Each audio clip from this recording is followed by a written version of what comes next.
کوئی بھی اس اسٹیج میں کوئی آپ کو کوئی بات سکھا رہا ہے تو کم از کم اس کا اتنا تو حق ہے کہ اس کو تھوڑی سی داد دے. کوئی تلاوت کر رہا ہے، کوئی نعت پڑھ رہا ہے یا کچھ بھی کر رہا ہے، اس کو کم از کم اس کے حصے کی داد دینا یہ اس کا حق ہے. یہاں پر قاری جو ہے وہ اتنا زور لگا دیتے ہیں ماشاءاللہ، تو کم از کم ان کو ان کی داد دینا جو ہے یہ ان کا حق ہے. تو آپ سب سے گزارش ہے کہ جو بھی کوئی یہاں پہ تلاوت وغیرہ کر رہا ہو تو اس کو اس کے حصے کی داد ضرور دیا جائے. روشنی پڑھ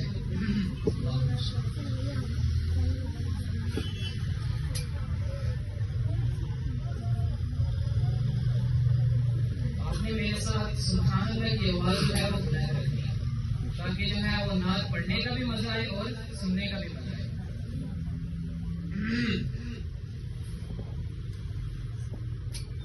کہ جو غلام ہو گئے